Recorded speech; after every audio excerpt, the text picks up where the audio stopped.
வணக்கம் தலைவா, அனைவருக்கும் இனிய வணக்கம்.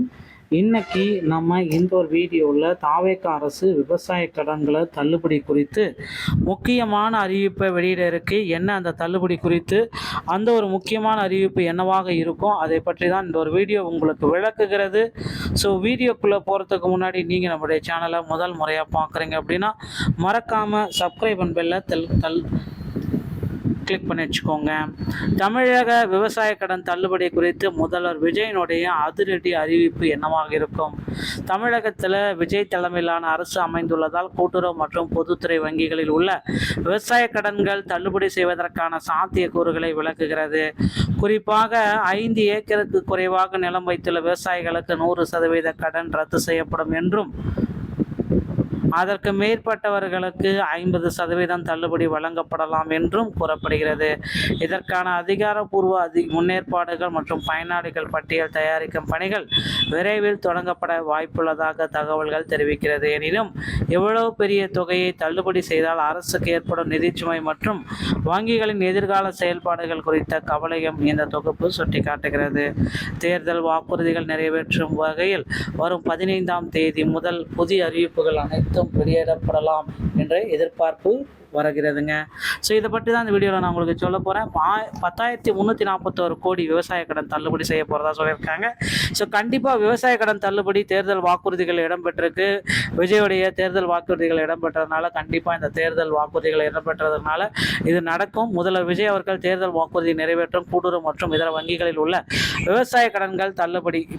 பல ஆண்டுகளாக கடன் சுமையில் உள்ள விவசாயிகளுக்கு 100% தள்ளுபடி கிடைக்கும். எந்தெந்த வங்கிகள் இதற்கு பொருந்தும் அப்படின்னு பார்த்தீங்கன்னா, கூட்டுறவு வங்கிகள் முதன்மை இலக்கு பெரும்பாலான விவசாய கடன்கள் இங்கே தான் ரத்து செய்யப்படுகிறது.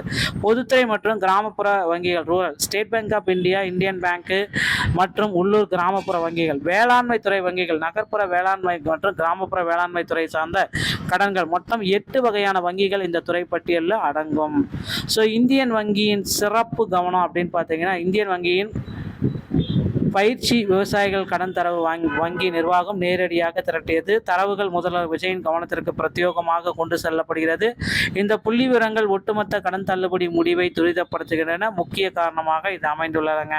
யாருக்கெல்லாம் இந்த தள்ளுகை பொருந்தும் அப்படின்னு பார்த்தீங்கன்னா, தகுதி மேட்ரிக்ஸ் 5 ஏக்கருக்கு குறைவாக, அதாவது 100% முழுமையாக தள்ளுபடி பெறணும் அப்படின்னா 5 ஏக்கர் குறைவாக இருக்கணும். சிறு மற்றும் குறு விவசாயிகள் நிலம் கொண்டவை அடிப்படையாக கொண்டது. 5 ஏக்கருக்கு மேலேன்னா 50% தள்ளுபடி கிடைக்கும். பெரிய விவசாயிகளுக்கான பகுதி நேர நிவாரணம். முக்கிய நிபந்தனைகள் அப்படின்னு நான் பார்க்குறப்ப, தகுதியான பயனாளர்கள் பெனிஃபிட்ஸ் துல்லியமாக கண்டறிந்து பட்டியல் தயாரிக்கப்பட்ட பின்னரே ரத்து செய்யப்படும். நடைமுறைப்படுத்தப்படும் காலக்கெடு அப்படின்னு நான் பார்க்குறப்ப, அதிகாரப்பூர்வ அறிவிப்பு வரணும். கடன் ரத்து குறித்த கொள்கை முடிவு வெளியிடப்பட்டது. வருகின்ற 15ஆம் தேதி முதல்வர் விஜய் கோப்புகளில் கையெழுத்திடும் நாள் செயல்முறை தொடங்குகிறது.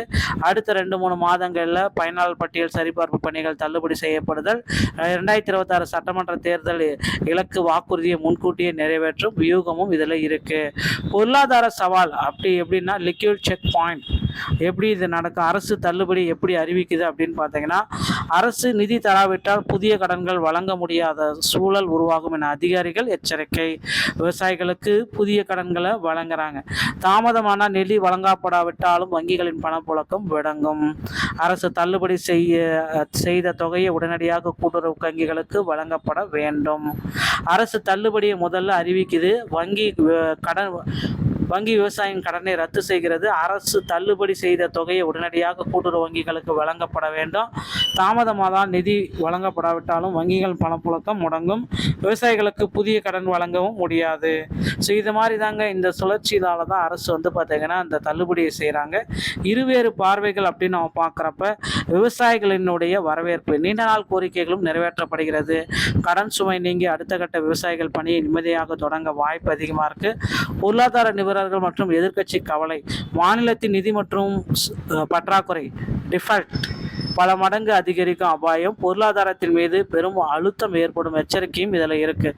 ஸோ அடுத்த கட்ட நகர்வு என்ன அப்படின்னு பார்த்தீங்கன்னா, உண்மையான மற்றும் தகுதியான பயனாளர்களை கண்டறிந்து தள்ளுபடியை வழங்குவதில் உள்ள சவால், துல்லியமான தரவு எடுக்கணும், நிதி மேலாண்மையை கையாளணும், கூட்டுறவு வங்கிகளின் பணப்புழக்கம் பாதிக்கப்படாமல் உடனடியாக இழப்பீட்டுத் தொகையை அரசு வழங்குவது அவசியம். இந்த இரண்டும் சரியாக ஒருங்கிணைக்கப்பட்டால் 2026 நோக்கிய மெகா திட்டம் விவசாயிகளுக்கு, மாநில பொருளாதாரத்திற்கு உண்மையான பலனை தரும். ஸோ நிதிச்சுமை மேலாண்மை தாங்க இதில் ரொம்ப பாடாப்படுத்துது. ஸோ கண்டிப்பாக இவ்வளோ பெரிய தொகையை தள்ளுபடி செய்வது அரசின் நிதி பெருமையை பெரும் தாக்கத்தை ஏற்படும். ஸோ தள்ளுபடி செய்யப்படும் தொகையை அரசு உடனடியாக வங்கிகளுக்கு வழங்கினால் மட்டுமே வங்கிகளுக்கு உண்டான இழப்பீடை தவிர்க்க முடியும் அப்படின்றத சொல்கிறாங்க. இது எல்லாமே பார்த்திங்கன்னா வங்கிகள் ஏற்படுத்தக்கூடிய சவால்கள். ஸோ இந்த பேஸ் பண்ணி தாங்க உங்களுக்கு பார்த்திங்கன்னா விவசாய கடன்கள் தள்ளுபடி செய்கிறாங்க. இன்னும் ஒரு சில தினங்கள் இதற்கான அறிவிப்புகள் வெளியிடப்படலாம் என்ற தகவல் வந்திருக்கு. இந்த வீடியோ உங்களுக்கு பிடிச்சிருந்தா நீங்கள் என்னுடைய சேனலோட இணைந்திருங்கள். மீண்டும் ஒரு நாள் தகவலை நான் உங்களை சந்திக்கிறேன். நன்றி, வணக்கம், தேங்க்யூ.